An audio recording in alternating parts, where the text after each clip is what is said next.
नमस्कार. श्रीदेवी किचन प्रतिभाज रेसिपीमध्ये खूप खूप स्वागत आहे. आज आपण पाहणार आहोत बेसन पोळी किंवा बेसनाची धिरडी. बनवायला साधी सोपीच रेसिपी आहे, पण खायला फार चविष्ट अशी लागते. पावसामध्ये भज्यांऐवजी कमीत कमी तेलात आपण अगदी भजीसारखी चवीला लागणारी बेसन पोळी तेवढीच स्वाद आणि चविष्ट अशी चपातीसोबतसुद्धा खाऊ शकतो, मुलांच्या टिफिनला देऊ शकतो. सुरुवात करूया. तर बेसन पोळी किंवा बेसन धिरडी बनवण्यासाठी इथे मी 1 वाटी एवढे हे चणा डाळीचे पीठ किंवा बेसन पीठ घेतले आहे. एवढ्या बेसन पिठात एक 4 ते 5 मध्यम किंवा लहान केले तर एक 5 ते 6 एवढी धिरडी होतात. आता ह्यात आपण जिरे अख्खे न घालता धने आणि जिरे अशी मिक्सरला फिरवून घेऊयात. सोबतच अर्धा चमचा एवढा ओवा, 1 चमचा जिरे, 1 चमचा धने, अर्धा चमचा ओवा आणि अगदी पाव चमचा एवढी बडीशोप. न घातल्यासारखे अगदी कमीत कमी बडीशोप घालायची. पाव चमचा बडीशोप हे सगळं आपण मिक्सरला फिरवून घेतलं. तर हे अशी याची भरड करून घेतली. जमेल तेवढं बारीक किंवा असं थोडीशी भरड राहिली तरी काही हरकत नाही, पण शक्य होईल तेवढी बारीक पावडर करायची. त्यानंतर आता मिक्सरच्या भांड्यात 3 ते 4 हिरवी मिरची, सोबतच 7 ते 8 लसूण पाकळ्या, यासोबतच कोथिंबीर घालूयात. कोथिंबीरबरोबरच मी एक कढीपत्त्याची डहाळी घेतली होती. तर हे यातीलच कढीपत्त्याची एक 4 ते 5 पानं घालूयात आणि कोथिंबीर, हिरवी मिरची, लसूणची आपण अशी पेस्ट करून घेऊयात. तर पाणी न घालताच अशी ही पेस्ट करून घेतली आणि आता ही पेस्ट आपण जे धने जिरे वाटून घेतले होते त्यात ही पेस्ट घालूयात. यासोबतच इथे मी एक मध्यम आकाराचा बारीक चिरलेला कांदा घातला.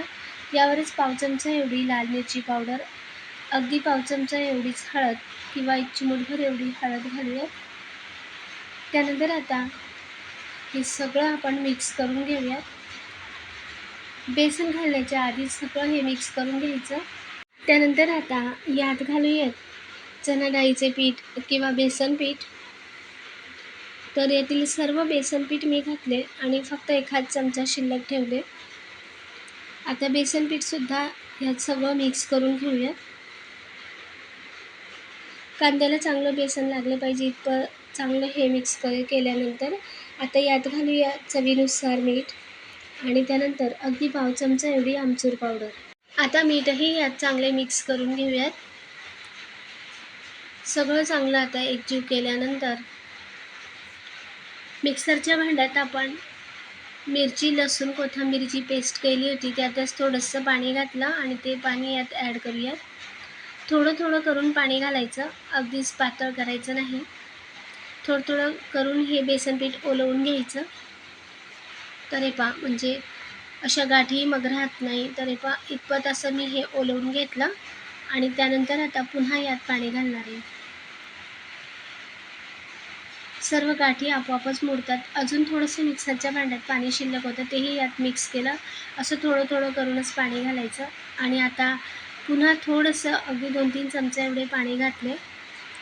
थोडं घट्ट होतं म्हणून इतपत असं हे पातळ ठेवायचं. हे असं सरसर पडलं पाहिजे असं हे पातळ ठेवायचं. त्यानंतर इथे पोहे खाण्याचं 1 चमचा एवढे तेल घेतले.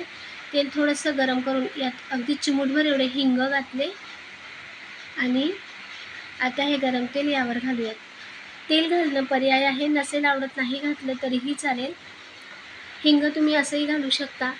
थोडंसं अर्धा ते 1 चमचा जर गरम तेल घातलं तर अगदी भजीसारखी ही धिरडी किंवा बेसन पोळी होते. सगळं चांगलं मिक्स केल्यानंतर आता गॅसवर तवा ठेवून घेतला. थोडंसं तेल पसरवून घेतलं तव्यावर आणि मध्यम आचेवर आता आपण धिरडी सोडूयात. तर थोडं थोडं करून असं बेसन घालायचं. तर एक 3 ते 4 चमचे एवढं बेसन घालून असं हे पसरवायचं. आधी सर्व गोल बेसन पीठ यावर तव्यावर घालून घ्यायचं आणि त्यानंतर चमच्याने असं एकसारखं हे पसरवायचं. तर हे या पद्धतीने असं मी पसरवून घेतलं आणि त्यानंतर कढईने थोडंसं तेल सोडलं. मंद आचेवर ही धिरडी होऊ द्यायची, जास्त मोठी आच करायचं नाही. तर हे किती सुरेख असा रंग आला. कढईने थोडं तेल सोडूयात. तेलकट भजी जर नसेल आवडत तर तुम्ही अशी ही बेसन पोळीही करून खाऊ शकता. खूप चवीला भारी होते. तर याच पद्धतीने मंद आचेवर धिरडी भाजायची. दोघंही बाजूने धिरडी भाजून काढून घेतली. आता दुसरीही धिरडी घालूयात.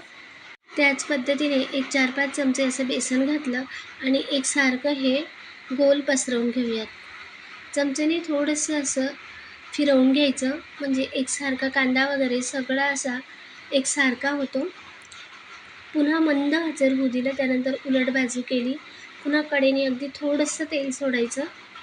जे तेलकट भजी खात नाही ते अशी बेसनपोळी करून खाऊ शकता. खूप चवीला भारी लागते.